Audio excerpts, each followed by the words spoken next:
चलते हैं द्वादशांग मां जिनवाड़ी के श्री चरणों में नतमस्तक होते हुए आज उत्तम ब्रह्मचर्य धर्म की आराधना करते हुए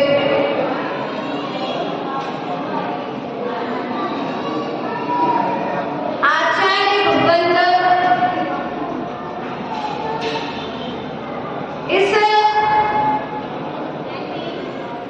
ब्रह्मचारी व्रत को समस्त व्रतों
गुस्सा होती है। विचार करिए, हमारे त्याग का समय कब आएगा? आप पूज्यता को प्राप्त होंगे कब? जब ब्रह्मचर्य, क्या सेठ सुदर्शन ब्रह्मचर्य व्रत ले लिया, ब्रह्मचर्य व्रत रानी ने राजमहल में बुलाया, लेकिन फिर भी व्रत से विरत नहीं हुए। इस व्रत की महिमा इतनी है, सूली भी सिंहासन बन गई, सूली भी सिंहासन बन गई, अग्निकुंड भी जलकुंड बन गया, सर्प की माला भी फूल माला बन गई। किसके प्रभाव से? सील के प्रभाव से, व्रत के प्रभाव से। व्रतों का राजा है ब्रह्मचर्य। कर्मों में जीतने लायक यदि कोई कर्म है तो वह मोहिनी कर्म है। मनुष्यों का राजा चक्रवर्ती है और व्रतों का राजा ब्रह्मचर्य है। आज राजा का दिन है। हम यदि राजा बनना चाहते हैं तो अपने अंदर में प्रवेश करें, अपने संस्कारों को संस्कारित करें, अपने जीवन को अच्छे संस्कारों से संस्कारित करें। हमें विचार करना है क्या मेरा जीवन यही भोग की कथाओं में करते करते निकल जाएगा? वह मल्लीनाथ भगवान जिनकी बारात निकल रही है, कौन? मल्लीनाथ भगवान। तो वैराग्य कैसे हुआ? बताया था पूर्व में। मल्लीनाथ भगवान जिनकी बारात तैयार है, पूरी नगरी तैयार है, सजी हुई है दुल्हन की तरह। कुमार मल्लीनाथ अपनी वधू को वरने के लिए रथ पर सवार हो चुके। रथ धीरे धीरे आगे बढ़ रहा है। मल्ली कुमार बैठे बैठे उस रथ पर बैठे बैठे उस नगर की शोभा को देख रहे थे, और शोभा को देखते देखते उन्हें अपनी आत्मा का ज्ञान हो जाता है। अर्थात उन्होंने जो स्वर्ग में सुख भोगे थे, जो देवांगनाओं के सुख भोगे थे, वह जाति स्मरण हो जाता है अपराजित की पर्याय पर। वे यह विचार करते हैं कि मैंने सब कुछ भोगा है, कहां पर भोगा है?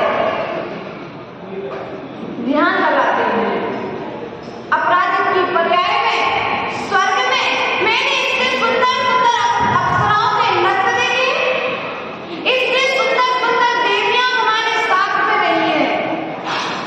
यह जो सब कुछ दिख रहा है, यह सब तो मैं अनादिकाल से भोग रहा हूं। क्या किया? त्याग। क्या कर दिया? त्याग कर दिया। किसने? मल्लीनाथ। आत्मा का भान हो गया, आत्मा का ज्ञान हो गया, इस मनुष्य पर्याय की दुर्लभता का ज्ञान हो गया, जिसे मैं अनंत बार भोग चुका हूं। वह क्या है? जूठन के समान है। ऐसी कोई भी स्त्री नहीं है जिसका मैंने भोग नहीं किया। पर्याय बदलती गई। कोई जो पहले स्त्री थी वह अब वर्तमान में माता बन गई, जो पहले माता थी तो वर्तमान में स्त्री बन गई। इस तरह से रिश्ते बदलते गए, लेकिन हमारे भोगनी की परंपरा बंद नहीं थी। तो आचार्य भगवान कहते हैं उस भोगनी की परंपरा को विश्राम देने का समय आया है। कब आप अपने लिए समय निकालें? काम भोग बंद की कथाओं के त्यागने का समय आया। कब आएगा समय? शेर, त्रेंचों का राजा शेर कहते हैं, त्रेंचों जंगल का राजा, और शेर भी अपने पूरे जीवन काल में एक बार संभोग करता है। शेर त्रेंच गति का जीव है, और हमारी स्थिति, हम त्रेंचों से भी जय गुजरी हो। हम मनुष्य का आचरण कर पा रहे हैं कि नहीं कर पा रहे हैं? हमारा उपयोग अच्छे कार्यों में नहीं लग रहा है। विचार करिए, हमारे पास चक्रवर्ती के जैसा सुख यदि अपने जीवन में चाहते हो तो चक्रवर्ती के जैसे व्रतों को पालना प्रारंभ करो। चक्रवर्ती की जैसी संतान यदि तुम चाहते हो, अपने घर में चाहते हो कि वास्तविकता में दूसरा विद्यासागर पैदा हो, तो विद्यासागर के माता पिता ने जो संस्कार अपने समय में पाले थे वो संस्कार आप पालन करना प्रारंभ करो। आप चाहते तो अच्छा है, लेकिन कहीं ना कहीं तो मिस्टेक स्वयं हम स्वयं अपने आप को संस्कारित नहीं कर रहे हैं। वह मिट्टी जब कुम्हार के हाथ में पहुंचती है तो कुम्हार पहले उस मिट्टी के एक एक दाने को निकालता है। यदि थोड़ा भी रवा होता है तो उस मिट्टी को अलग कर देता है, वह मिट्टी घड़ा नहीं बनती है। ये 9 घटना तुम्हारे जीवन में आ गए, 9 अवगुण तुम्हारे जीवन से चले गए। अब तुम्हें घड़ा बनना है, अब तुम्हें मंगल बनना है, अब तुम्हें दूसरे के शुभ का कारण बनना है। तो आचार्य मुकुंद कहते अब तुम्हें ब्रह्मचर्य को धारण करना है। कब आएगा समय जब मैं अपनी ओर अभिमुख होऊंगा? पर वो देखा, परिणति बिगड़ी। क्या? नयन डोले, मन भी, लेकिन एक बार इन नयनों को बंद कर लेते तो तुम्हारी आत्मा का दर्शन हो। विचार करिए प्रिय लोग, ऐसे कई उदाहरण, ऐसी कई कहानियां अपने ग्रंथों में लिखी पड़ी हैं। हम कहते तुम्हें कर्मणान योग नहीं बनता मत पढ़ो, आपसे द्रव्यान योग नहीं आता मत पढ़ो, लेकिन चरणान योग और प्रथमान योग तो आप पढ़ सकते हो। प्रथमान योग पढ़ करके आप चरणान योग का आचरण तो कर सकते हो। किसके लिए ग्रंथ? सेठ सुदर्शन की कहानी, जम्मू स्वामी की कहानी, जीवनदर कुमार की कहानी, जिंदल सेठ की कहानी। प्रिय बंधुओं, अपने जीवन में यदि जब तक ब्रह्मचार्य व्रत नहीं आएगा, अर्थात आत्मा के आचरण की ओर जब तक हम अभिमुख नहीं होंगे, तब तक मैं मोक्ष तक नहीं जा सकता। इस बात को ध्यान रखना। जितने भी तीर्थंकर हुए हैं, जितने भी मोक्षगामी जीव हुए हैं, सबने एक व्रत है तो सब व्रत आ जाएंगे, और एक व्रत नहीं है तो सब होते हुए भी तुम्हारा उतना महत्व होना चाहिए। सब एक के सहयोग से सब आगे जाते हो, कभी कभी एक के ना होने से जो सब आते वो भी चले जाते। स्थिति देखिए हमारे मन की, कहां कहां भटक जाता है। वह मामा जो अपनी बहन का पालन पोषण अपने घर में कर रहा है और अपनी बहन की पुत्री के साथ विवाह करने का विचार कर लेता है। एक कथा ना ऐसा आता है, राज्यसभा में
धर्म परिवर्तन कर लिया, शादी कर ली, छना पानी छोड़ दिया।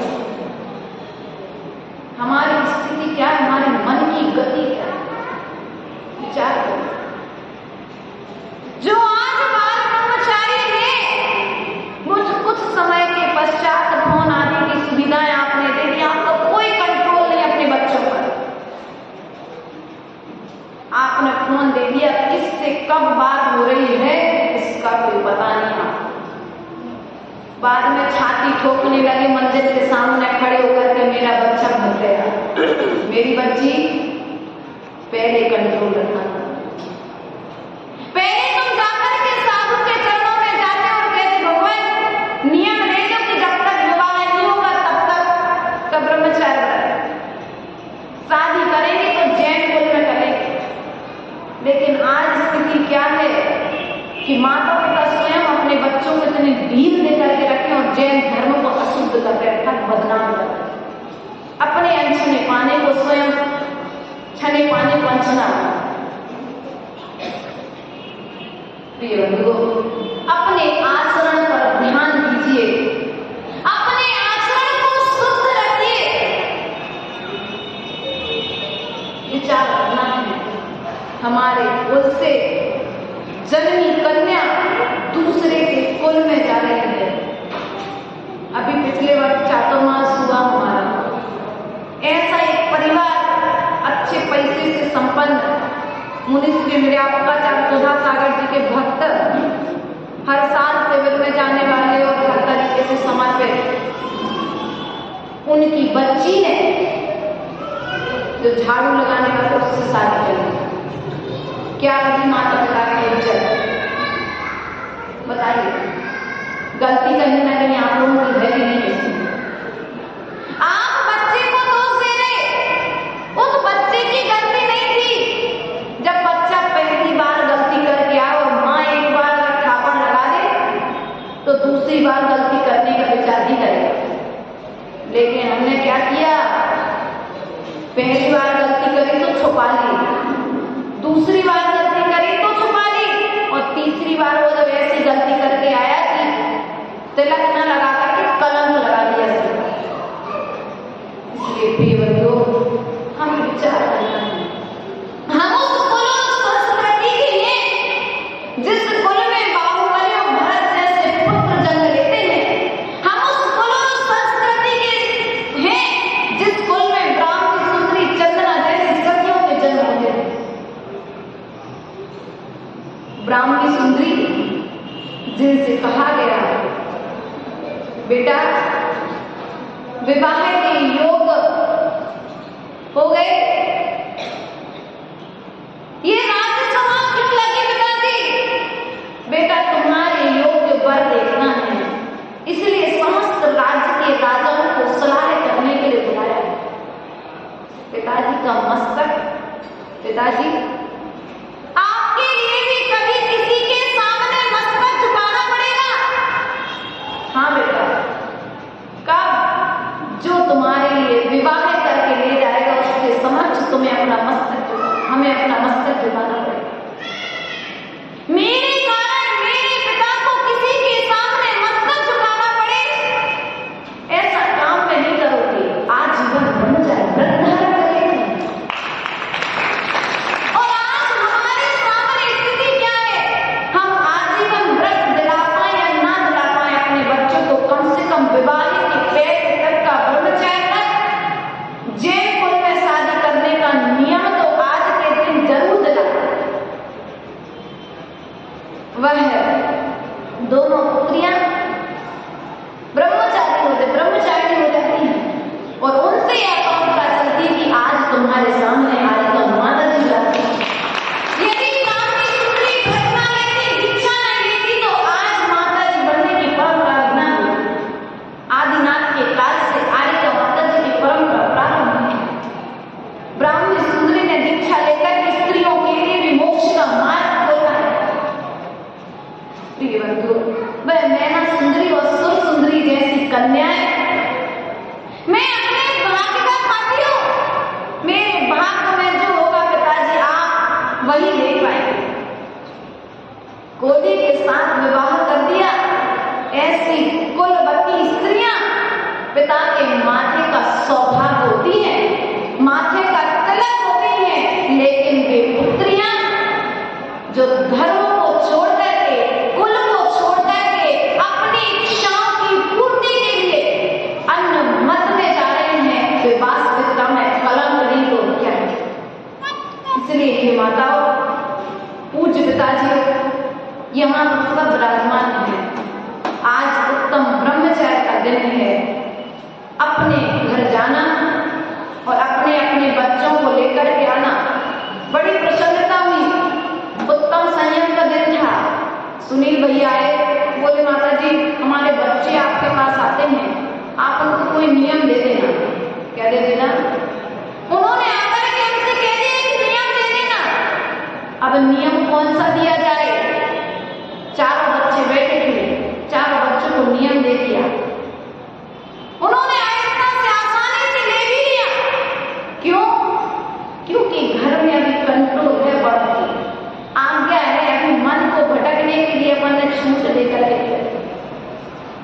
और हमने क्या रखा? आजादी देना, स्वतंत्रता देना, लेकिन स्वच्छंद। क्या?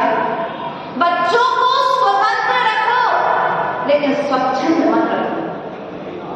सोने का ज्वेलरी जो सोने की दुकान खोलता है, वो सोने का सामान बाहर टांगता तो है, लेकिन स्वतंत्रता से सामान, उस हार आदि आदि सामग्री स्वतंत्र रखी है, लेकिन स्वच्छंद नहीं, कोई उसे चुरा के नहीं ले सकता। नजर पूरी उसकी है, दृष्टि पूरी पैनी दृष्टि के साथ बैठा है।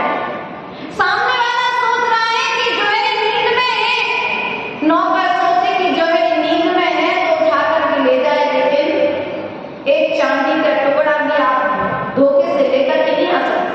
प्रवीण जी आ सकते क्या? प्रवीण कुमार जी आए, उन्होंने अपनी बच्ची को नियम दिलाया कि माता जी मैं दोनों बच्चों को कम से कम 15 रक्त के देना, और 2 नियम दिला दिए। अब कम से कम हमारा कुल तो बदनाम नहीं होगा। यदि विवाह भी होगा तो जैन कुल में ही तो होगा, हमारा पानी अनछुना पानी तो नहीं होगा, हमारी बच्ची का धर्म तो नहीं छूटेगा, हमारे कुल में कभी बदनामी का तिलक तो नहीं लगेगा।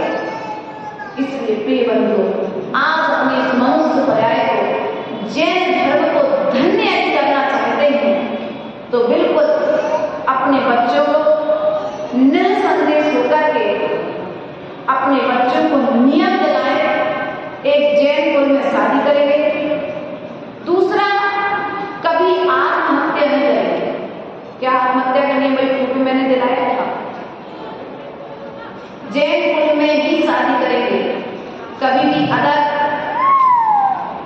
धर्म को घर में लेकर के नहीं आएंगे, क्योंकि तुम अदर धर्म को लेकर के तो आ गए, लेकिन अब कभी तुम साधु के लिए हाथ नहीं दे सकते। स्पष्ट मना किया है तुम्हारी थोड़ी सी इच्छाओं की पूर्ति के लिए तुमने जीवन भर के लिए साधु कैंची का एक ग्रास नहीं रख सकते। जो तुम्हें एक मनुष्य पर्याय का जैन कुल का तुम्हें फायदा मिला था, वो क्या हुआ? सुख तो स्वर्गों के देवों के पास होते हैं, मात्र संयम पालन के कारण मनुष्य पर्याय श्रेष्ठ पर्याय होता। किसके कारण? संयम पालन के कारण मनुष्य पर्याय श्रेष्ठ पर्याय मानी गई है। इस मनुष्य पर्याय को पाने के लिए स्वर्ग के देवता भगवान से विनती करते हैं, एक भाव में मुझे मनुष्य पर्याय मिल जाए जिससे मैं संयम का पालन करूं। आज बहुत सारे लोग उपवास करेंगे, लेकिन स्वर्ग के देव उपवास नहीं कर पाएंगे। क्या? उनके मन में जैसे इच्छा होगी भोजन करना है, तत्काल अमृत जल जाए। वो जैसा विचार करेंगे उनके मन के अनुसार तत्काल वैसी वस्तु बन जाएगी, उनके बिना पुण्य है। लेकिन तुम्हारा पुण्य उनसे भी ज्यादा है। तुम्हारे लिए सब कुछ मिलने के बाद जब तुम उसे ठुकरा देते हो, तब स्वर्ग के देव आकर के भी तुम्हारी पूजा करते हैं। तीर्थंकरों के पास सब कुछ है, 96,000 वाणियां हैं। क्या? 96,000 वाणियां हैं। कम से कम तुम 5 तीर्थंकरों का यदि आचरण नहीं कर सकते तो 19 तीर्थंकरों का आचरण